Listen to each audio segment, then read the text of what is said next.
이 영화는 크리스토퍼 아녹과 로버트 메페플라의 미래를 위해 바칩니다. 둘 다 아직 어립니다. 하나는 백인이고 하나는 흑인입니다. 둘 다 아프리카의 한 부분입니다.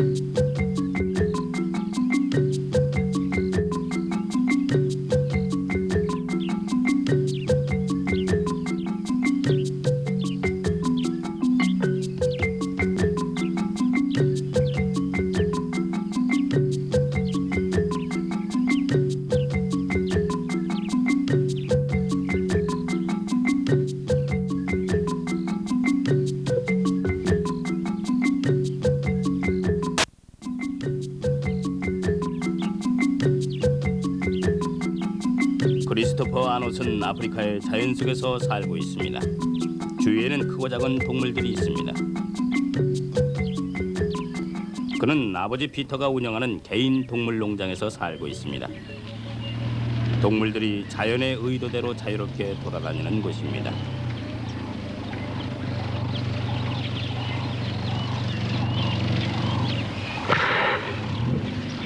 그곳의 사람들은 헌신적인 산림 경비대원들의 손님이 되는 곳입니다.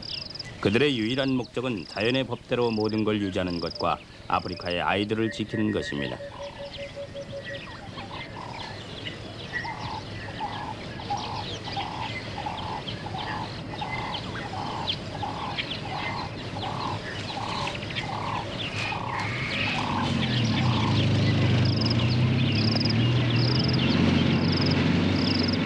이곳의 동물들은 우리에 가둬두질 않았기 때문에 그들이 돌아다니다가 정착한 곳에서 찾을 수 있습니다.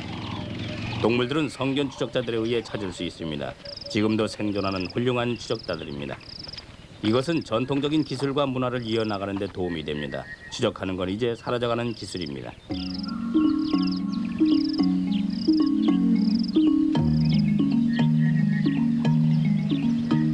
대부분의 추적자들은 밀렵하면서 기술을 배웠지만 지금은 기쁘게 그 기술을 좋은 곳에 이용합니다. 그들은 들으려 하는 사람들에게 가르쳐줄 수 있는 많은 기술들을 가지고 있습니다.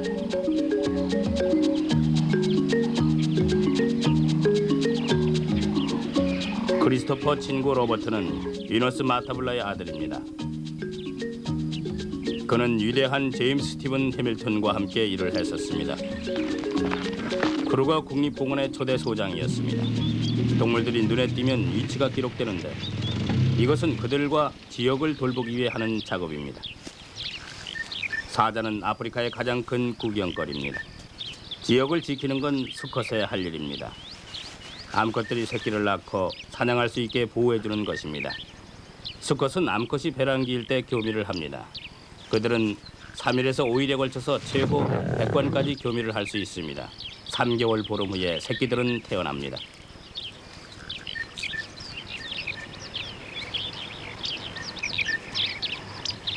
한 번에 6마리씩 낳는 건 비정상이 아닙니다. 젖이 4개밖에 없는 어미의 모이를 먹기 위한 경쟁은 치열합니다.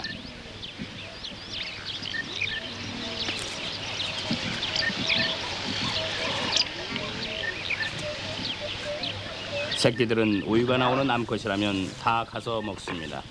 생존의 가능성을 높이기 위함입니다. 이런데도 불구하고 새끼들 중 30%만이 성인이 됩니다.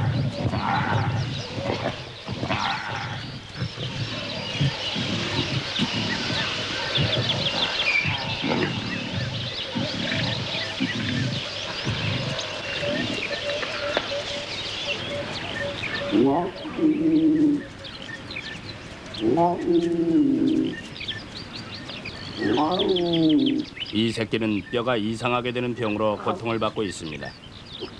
살아날 가망이 하나도 없습니다. 어미는 새끼를 돌보려는 모생애와 무리를 움직여야 한다는 생각으로 갈등을 합니다. 자연은 종족을 보호할 뿐 개인을 돌보지는 않습니다.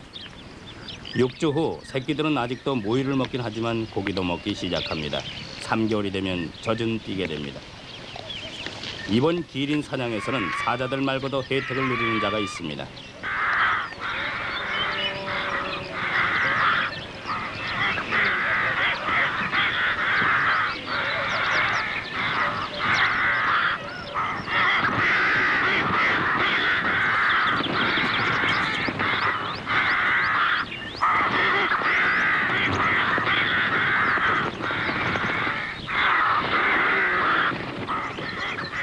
그리스 로버트에게는 자연이 자원을 최대한 활용하는 방법을 가르쳐주는 좋은 교훈이 될 것입니다.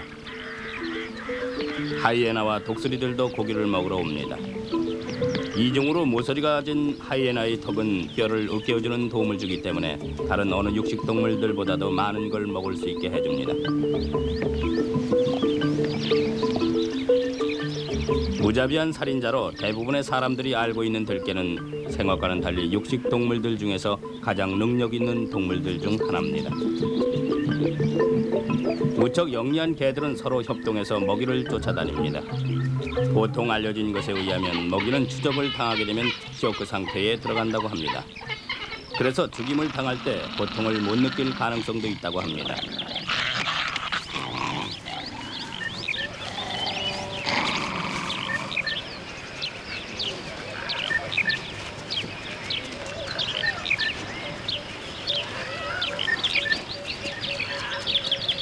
풍족할 때는 먹이나 육식동물이나 음식이 풍부합니다.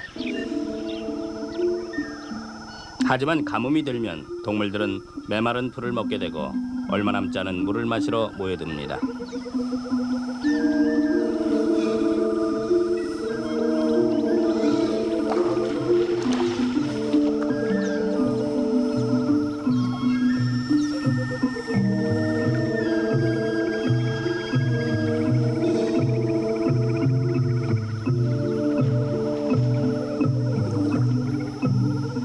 적응력은 생존하기 위해 필수적인 겁니다. 오늘날 아프리카에서 살고 있는 동물들은 어려운 처지에도 적응을 한 동물들입니다.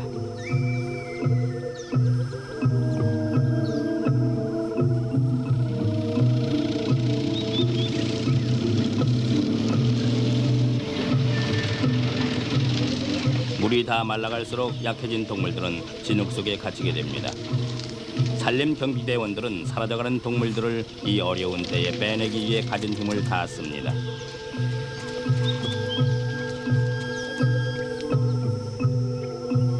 보통 풀을 먹는 홍멧돼지들도 살기 위해서는 죽은 동물의 고기를 먹을 수밖에 없습니다.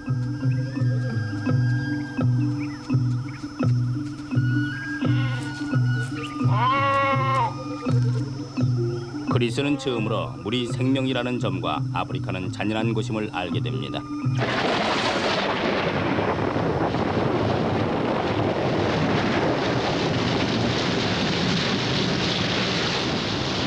드디어 목마른 땅을 적시기 위해 비가 옵니다.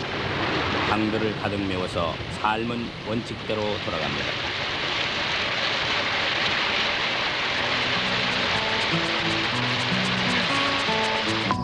نكرلك مرة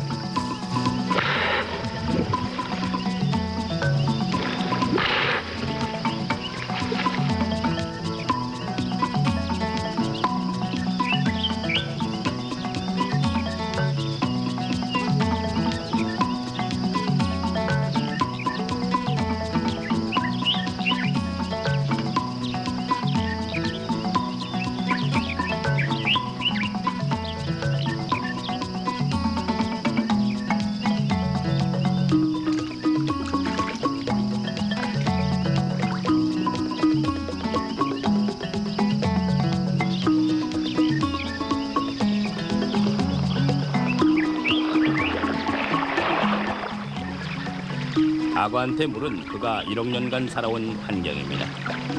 지구상에 있는 동물들 중 가장 오래되고 성공적인 것 중에 하나입니다.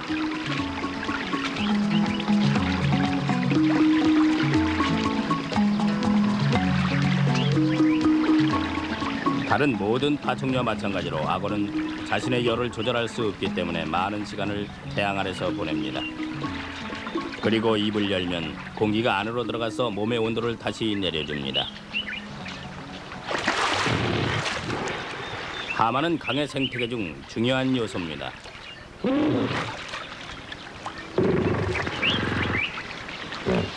강을 지나는 그들의 몸짓은 물고기에게 먹이를 제공해줍니다. 그리고 대흙이 움직이게끔 합니다.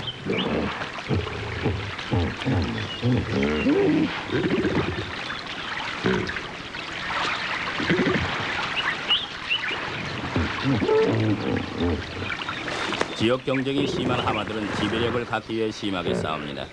그래서 사망에도 이를 수 있는 심한 상처를 내기도 합니다.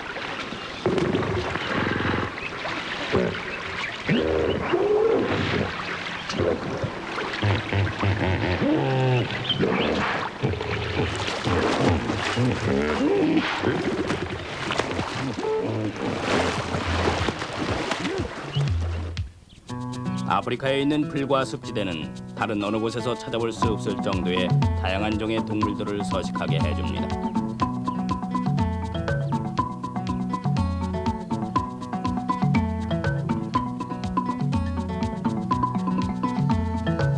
각기 다른 지대에서 서식하는 동물들은 성공적인 공생관계로 서로를 보완해 나가는 동물들의 진화에 의해 드디어 균형이 이루어졌습니다.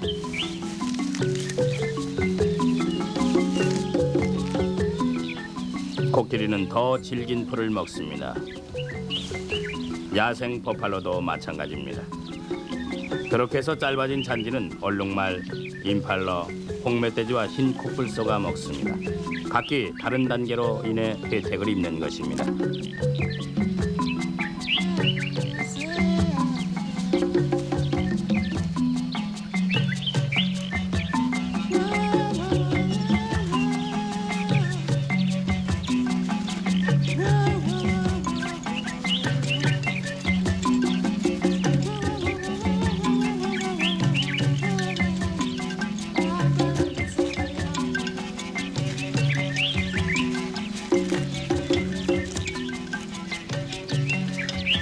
포크처럼 생긴 꼬리를 가진 드렁고와 버철 스탈링은 풀을 뜯는 동물에 의해 모습이 나타나는 벌레들을 먹습니다.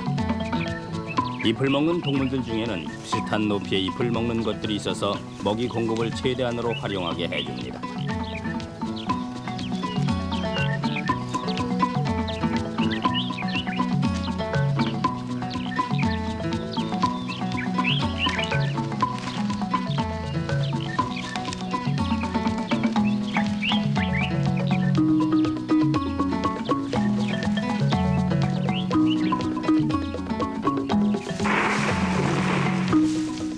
코끼리가 나무를 넘어뜨리는 건 언제나 파괴적인 일만은 아닙니다. 언덕 아래로 밀린 나무는 키가 작은 동물들에게 맛있는 새 잎사귀를 먹을 수 있게 됩니다.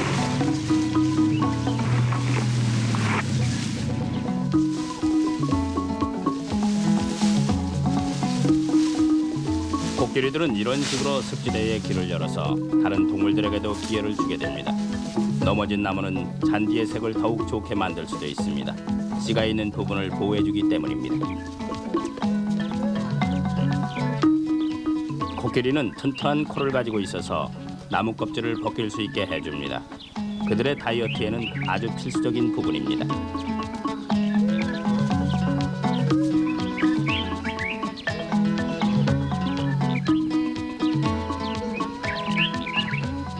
이 나무는 껍질이 많이 벗겨졌기 때문에 보러 바퀴한테는 약한 상태입니다. 결국엔 죽게 될 겁니다.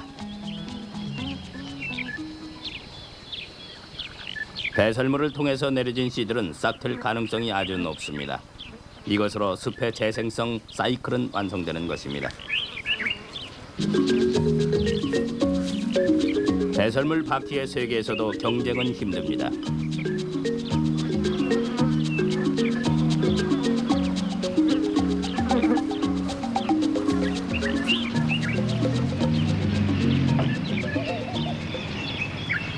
표범은 아프리카의 육식 동물들 중 참으로 아름다운 축에 속합니다. 이해하기 어려운 점도 특징입니다.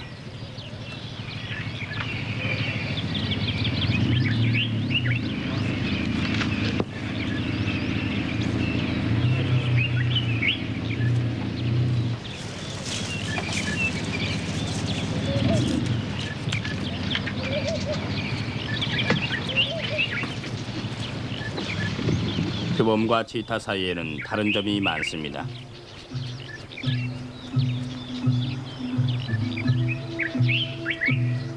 표범은 강 기슭에서 사냥을 하는 반면에 치타는 들판을 좋아합니다.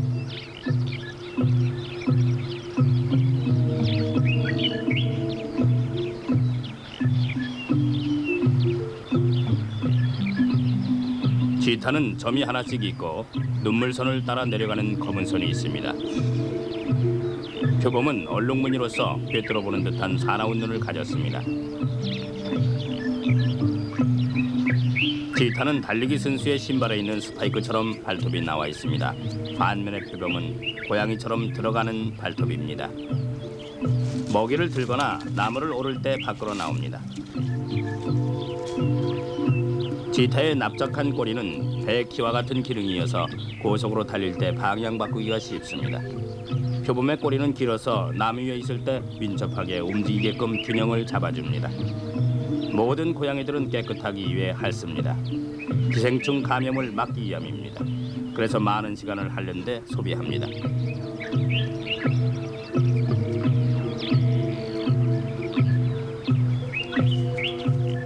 표범과 치타 둘 다 흰개미집 위에서 먹이를 찾는 것을 좋아합니다.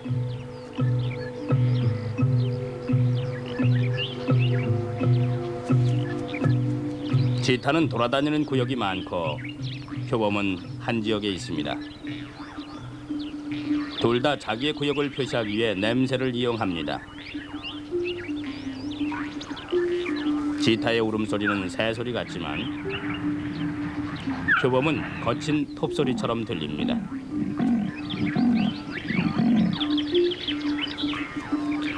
치타는 검은색과 흰색 표시가 꼬리에 있지만 표범은 그냥 흰색입니다. 이것은 새끼들이 어미를 잘 따라다닐 수 있도록 만들어진 특징들입니다. 치타는 시속 100km에 이르는 속도를 내는 가장 빠른 동물입니다. 하지만 이런 속도는 200m 정도밖에는 유지하지 못합니다.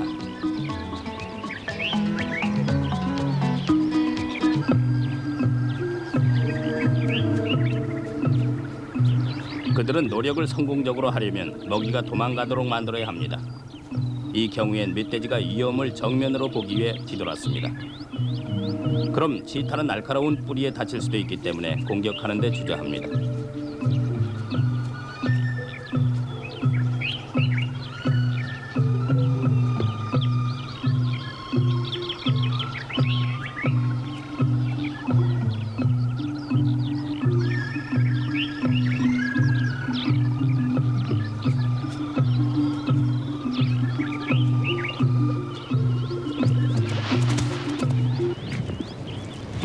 치타는 다른 육식 동물들에게 먹이를 많이 빼앗기기 때문에 재빨리 먹습니다.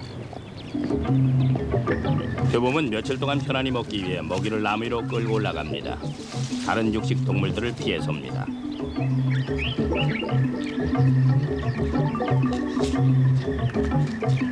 사자만이 드물게 표범의 먹이를 훔쳐갈 수 있습니다.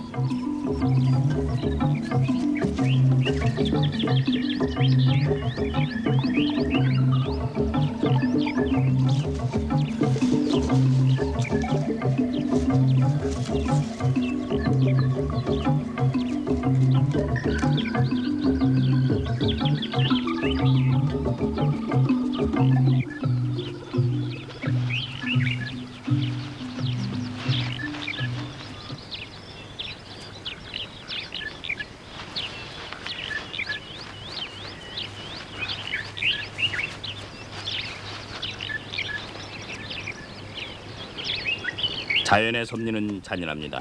그래서 아프고 약한 동물들한테는 설 자리가 없습니다. 다친 이 얼룩말도 금방 끝을 만납니다.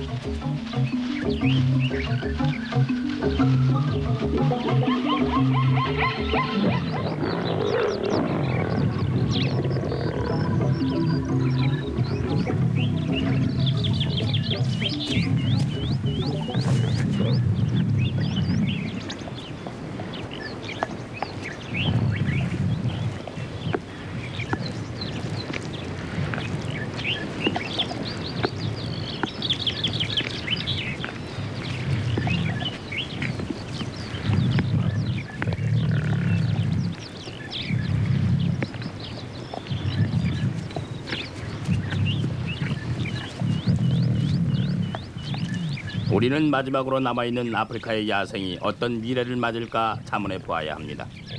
야생 동물은 우연하게 이곳에 오게 된 것이 아니라 아프리카의 어려움에도 견뎌낸 동물들입니다. 그들은 아주 귀한 것들입니다. 우리가 보호하고 지켜줌으로써 미래로 넘겨줘야 합니다. 우리의 의무입니다. 2000년이 되면 아프리카의 인구의 27,600만 명이 더해질 것이라는 추산입니다. 문제는 이런 냉혹한 압력 속에 아프리카의 동물들이 살아남을 수 있겠느냐 말입니다. 왜냐하면 이 동물들은 이제 갈 수 있는 곳이 없습니다.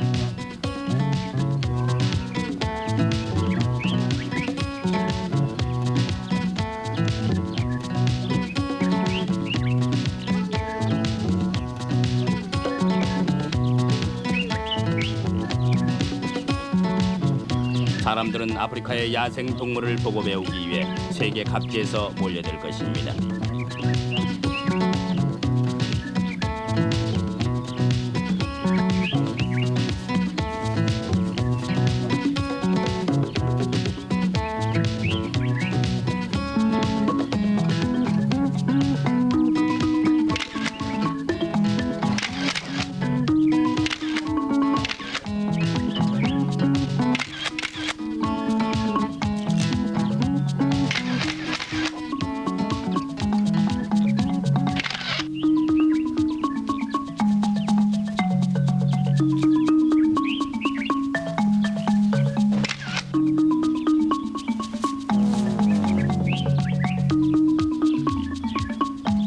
보존하는 것은 마지막 코뿔소를 살리는 길이 아닙니다.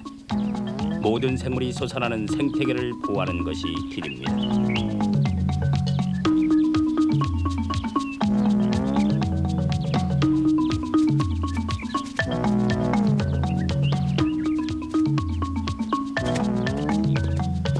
아프리카의 아이들은 치타가 잔디를 헤치고 달리는 걸 보게 될까요? 표범이 새끼들과 있는 것을 또는 코끼리가 다니는 것을 보겠습니까? 멸종은 영원한 것입니다.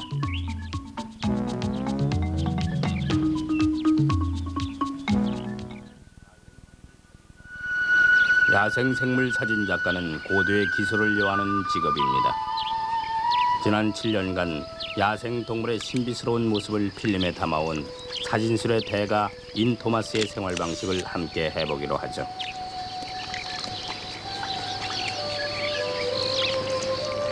이는 케임리 저부에서 이 카메라를 항상 옆에 끼고 일하며 살 수 있어서 운이 좋습니다. 그래서인지 그의 사진들은 현관에서 찍는 경우가 많았어요. 사진학은 예술입니다. 고로 사진작가는 세상을 남들보다 다른 눈으로 쳐다봐야 합니다.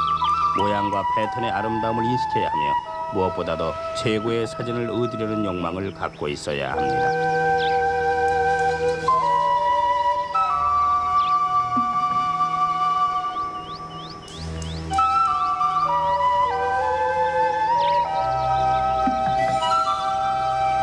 자연은 또한 움직임입니다.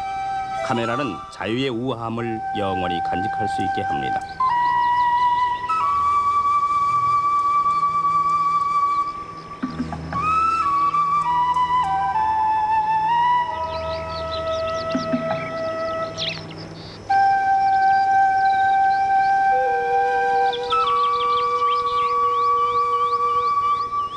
야생이라고 항상 아름답지는 않습니다.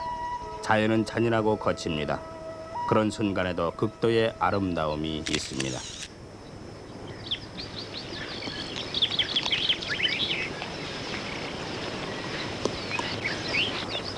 어떤 자는 사진을 위해서 무엇이든 할 것입니다. 하지만 훌륭한 사진 작가는 방해를 해서는 안 됩니다. 동물들에게 방해가 안 되도록 최대한 배려를 해야 합니다. 야생 동물 사진을 찍기 시작한 사람들은 80에서 200 줌렌즈를 권하고 싶습니다. 가능하다면 100 내지 300 줌렌즈도 좋습니다. 동물들의 세밀한 사진을 찍을 수 있고 혹은 경치도 찍을 수 있기 때문입니다. 돈을 약간 더 써서 렌즈를 2개 구입할 수 있다면요. 여기 있는 대구 마이크로 렌즈를 사라고 권하고 싶습니다. 이것은 곤충, 꽃 혹은 사냥을 하는 움직임의 급격한 순간을 클로즈업 시켜서 찍을 수 있게 해줍니다.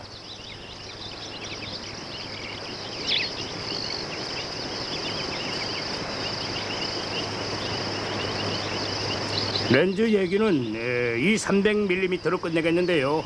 이것은 동물 전체의 모습을 찍을 수 있습니다. 훌륭한 야생 사진 작가의 요소는 무엇일까요? 첫째는 예지력, 에너지, 인내, 목표물에 대한 지식, 경험, 더 많은 인내와 예지력, 더 많은 인내력입니다. 훌륭한 사진 작가의 상표는 기의 포착입니다.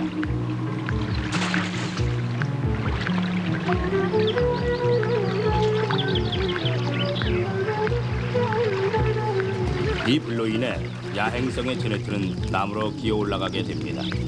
날카로운 장면이 될 것입니다.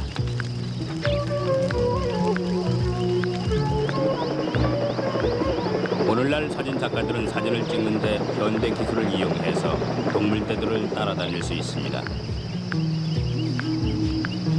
그러나 주로 당신을 실망시킬 일이 없는 인력에 의존할 때가 많습니다. 작건 큰 동물이든 간에 나름대로 환상적인 특성을 지니고 있습니다. 코끼리가 됐든 전갈이 됐든 간에 어떻게 하면 잘 찍냐는 하나의 도전이 됩니다.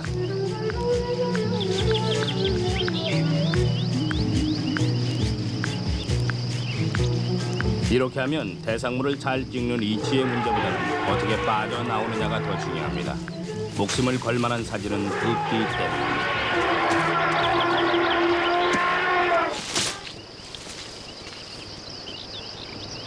이 모잠비크 코브라는 독을 내뿜을 수 있습니다. 그래서 이는 준비를 하고 있습니다. 자연의 세계는 항상 예측 불허합니다. 이 뱀은 굴 속으로 도망치기 위해 방금 전 식사를 토해냈습니다.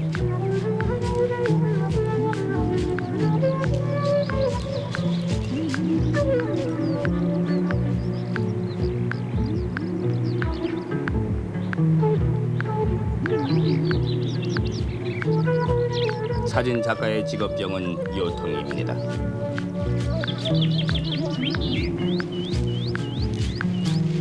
이는 태도가 가장 중요하다고 생각합니다. 원하는 장면을 오늘 못 찍더라도 내일이 있다는 믿음을 항상 갖고 있어야 한다는 것입니다. 인내는 미덕이라고들 하지만 재산이기도 합니다.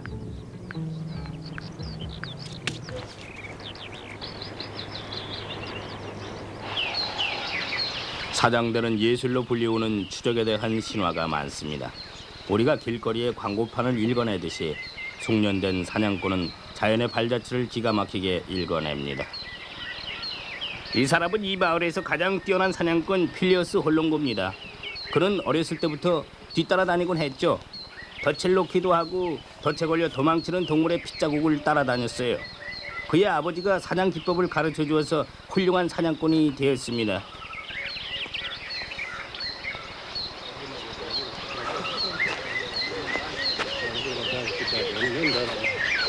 동물들의 행동 양식에 대한 이해는 사냥꾼들에게 필수적입니다. 이렇게 기린이 우두커니 숲을 쳐다보는 건 근처에 맹수가 있다는 것입니다. 경고하는 울음소리도 천적의 유무를 아는 중요한 정보를 제공합니다.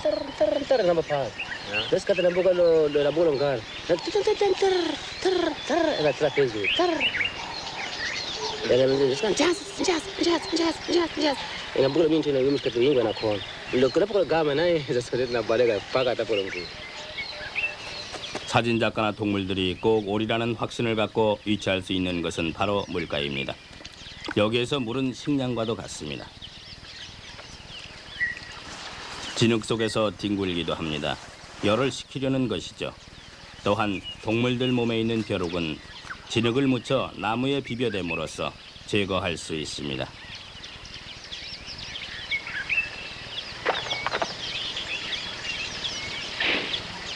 사냥꾼들은 나무에 묻은 진흙의 높이를 보고 동물의 크기나 종류를 알아맞힐 수가 있습니다. 시간이 경과해 흔적이 없어질지언정 어떤 동물이라도 흔적은 남깁니다. 코끼리는 나무를 넘어뜨리기 때문에 흔적을 쉽게 발견할 수 있습니다. 코끼리가 지나간 흔적이 언제 것인지 쓰러진 나무의 잎을 보면 알 수 있습니다. 잎이 시들었다면 코끼리가 지나간 지 꽤 됐다는 것입니다. 잎사귀가 시들어 있으니 코끼리가 이곳을 지나간 지 꽤 됐습니다. 따라가도 소용이 없죠. 또는 부러진 가지의 절단면을 보는 것인데요. 말라있는 것인지를 보는 것이죠. 배설물 역시 흔적으로 간주합니다. 이는 자연주의자로서 흥미로운 점을 발견하는데 배설물 사이에 돌추와 씨의 껍질이 장내 수분으로 부드러워져 있습니다. 이 씨는 이렇게 하여 싹이 나게 됩니다. 생태계의 순환이 이루어지고 코끼리도 아프리카의 우림을 도와주는 것입니다. 갓 생긴 걸까요? 손가락을 넣어 온도를 측정합니다.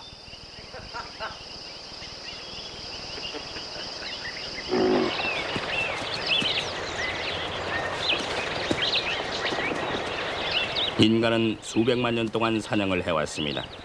그래서인지 동물들은 본능적으로 인간을 무서워합니다.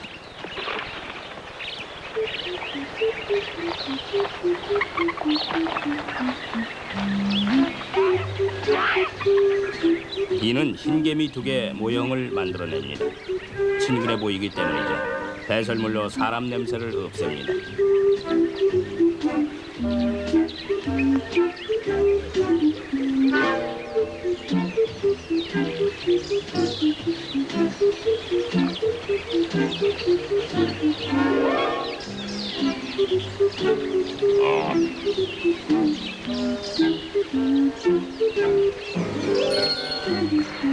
결과는 아주 좋습니다. 특히 물가에서는요.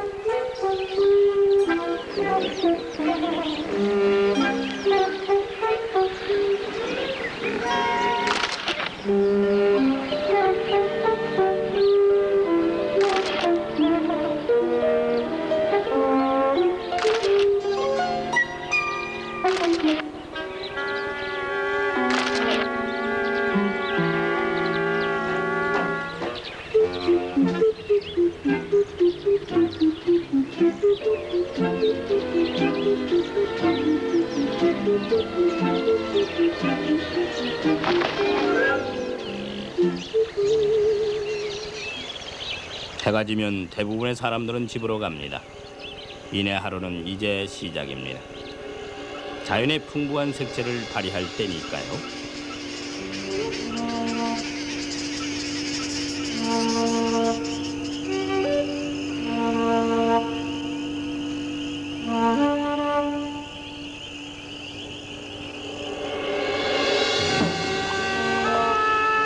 밤이 어두워지자 야행성 동물들이 등장합니다.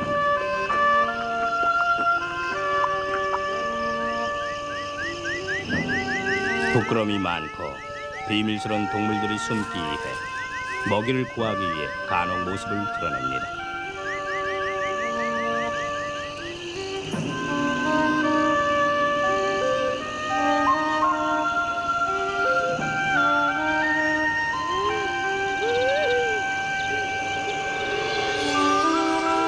어떤 이들에겐 비극의 밤이 되겠죠.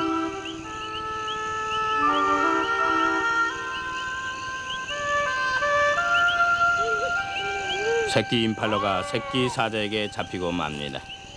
경험부죠. 그리고 첫 사냥의 뿌듯한 그는 지와 고양이 놀이를 합니다. 살상은 중요한 일이지만 사자들은 우호적입니다. 만약 나눠 먹기를 거부한다면 다른 사자가 그것을 빼앗아 버립니다.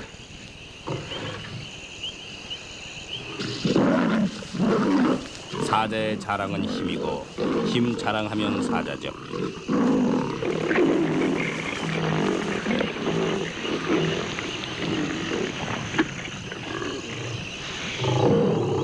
몇 시간 전만 해도 이 두 사자는 편히 쉬고 있었으며 서로 다정하게 굴었습니다. 이는 사냥 장면을 여러 번 목격했습니다만 이번엔 하이에나가 울음소리로 암사자를 숫자로 2옆에 쫓아냅니다.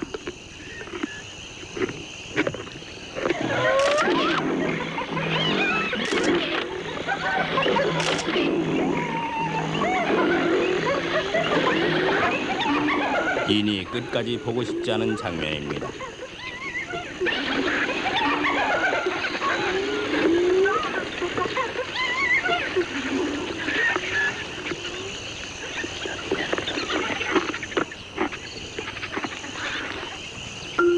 밤이 깊어지니 용맹한 암사자에게 물린 어린 하이에나가 죽어갑니다.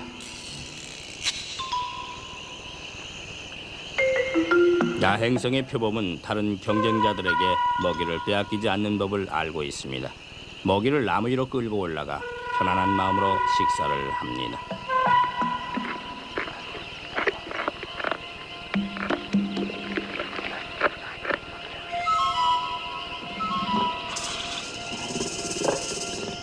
연구원들은 동물들 하나하나를 구별해내야 되었기에 전에는 여러 방법을 동원했습니다. 이제는 동물들을 해치지 않고서도 같은 정보를 사진을 이용해 알아내는 방법을 채택하고 있습니다. 고로 인과 필리어스가 영역 싸움에서 져서 죽어있는 표범을 발견했을 때엔 사진을 찍어 점을 맞춰보면 어느 것인지 알 수 있습니다.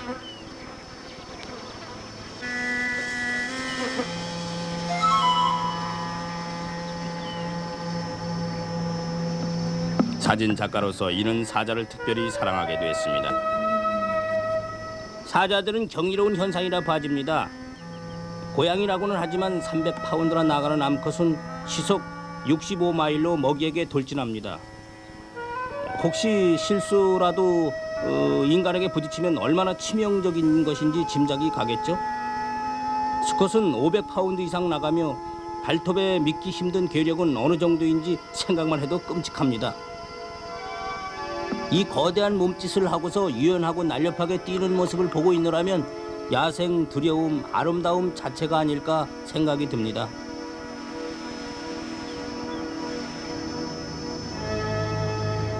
사자의 특성 중에 재미난 것은 영역을 어떻게 표시하느냐에 있죠. 제가 이 역의 지도를 하나 갖고 있습니다. 모래강 근처에서 영역이 시작되는데 약 100km 평방미터 정도 됩니다.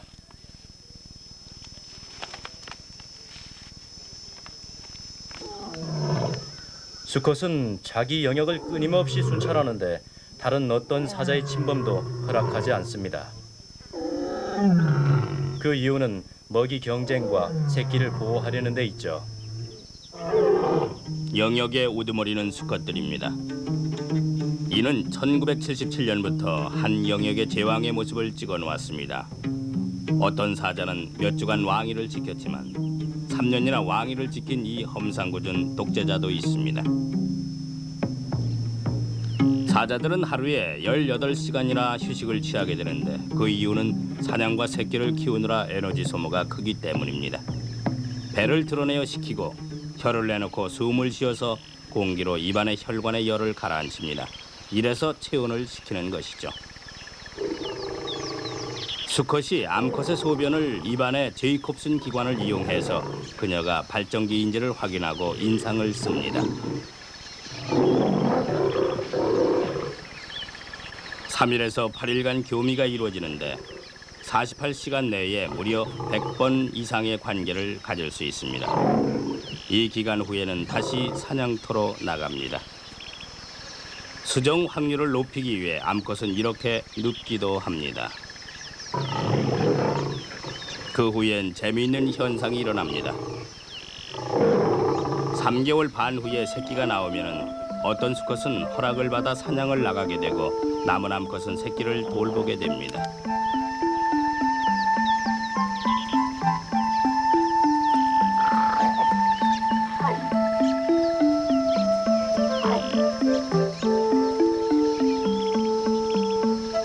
이동도 엄마가 입으로 물어다 줍니다.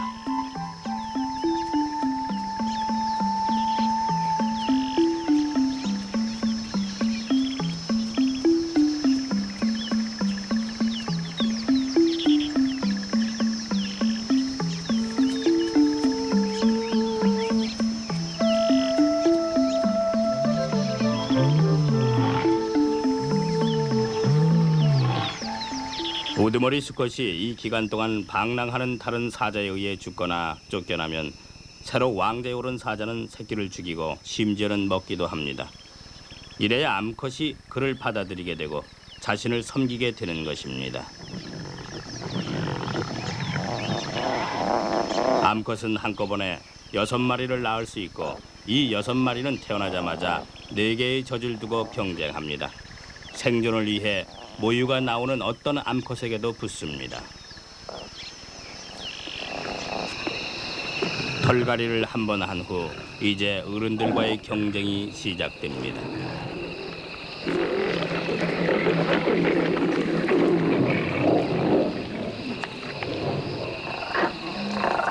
식사 시간마다 해부와 강의를 듣게 되는데 어느 부위가 부드럽고 딱딱한지를 배웁니다.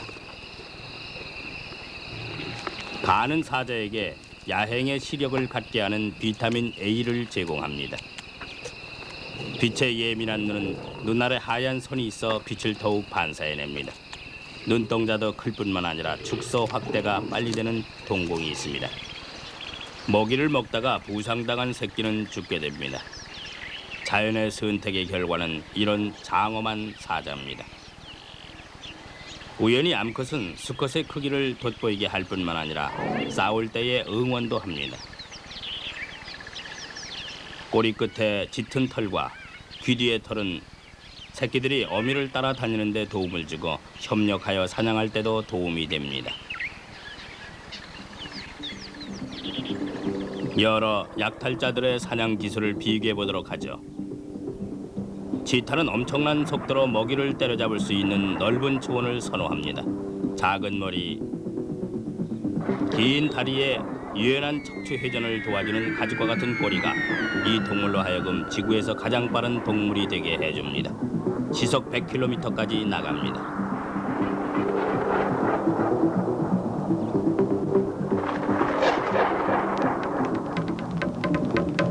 속도로 사냥을 하는 또 다른 동물은 케이프 들개입니다. 먹이가 지칠 때까지 따라다니는 정력이 대단합니다. 기목을 사용합니다. 어미 개가 암컷을 방해하는 동안 새끼들은 송아지를 잡습니다.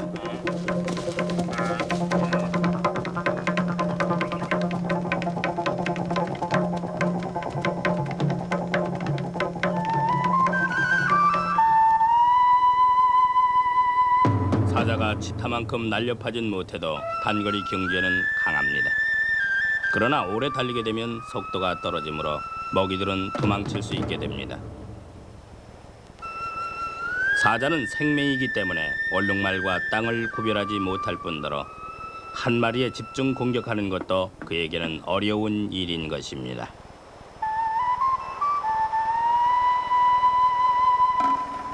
단거리에만 강하기 때문에 그들은 갑작스런 공격을 해야죠. 구두들의 흰 꼬리는 위험을 경고하기도 하고 서로를 용이하게 뒤쫓게 합니다.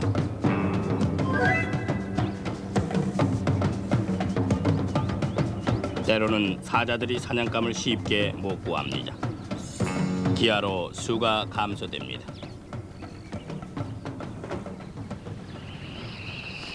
어린 사자들은 장난을 무척 좋아하며 서로 장난을 치며 생긴 근육이 나중에 사냥과 싸움을 할 때 쓰이는 근력을 만들어줍니다.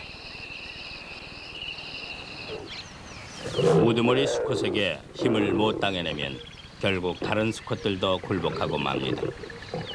사자는 다양한 먹잇감을 사냥하는 기회주의자입니다. 무엇도 모르는 다이크 한 마리가 걸려들었습니다. 그들은 나무에다 자기 발톱을 갈죠.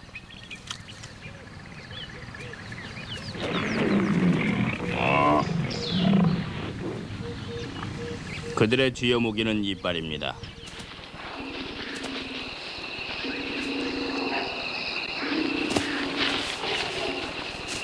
숨통을 조르는 그들의 거대한 이빨을 보십시오.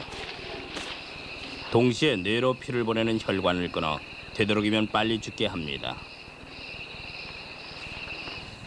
큰 이빨은 살상용, 앞에 작은 이빨은 고기를 찢어 먹을 때 쓰는 것입니다. 입 뒤에 있는 어금니는 뼈를 분지를 때 쓰입니다.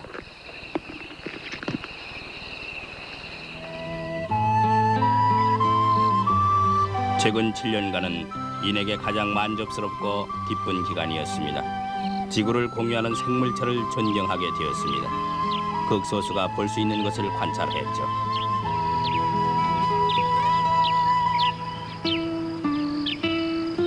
그는 인구 증가에 유례없는 이 세상, 그리고 욕심이 끊임없는 세계에서 경제적으로 구제할 방법은 이런 야생의 지역임을 알리는 수단이 사진이라고 생각합니다. 여기에서 그의 절친한 사냥 친구 필리어스 홀롱구가 삽니다. 많은 사람들이 아프리카에 와서 가장 크고 빠르고 무서운 동물을 볼 기회는 적습니다. 사진으로 간접적으로나마 그가 접한 자연의 신비를 접할 수 있게 됩니다.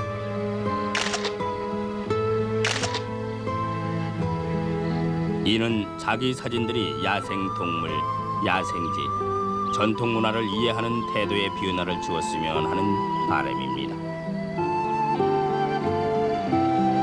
그는 인구 폭발에 오염된 세상이나 이 몇 장의 사진보다 후세들에게 더 귀중한 것을 남겨주길 바랍니다.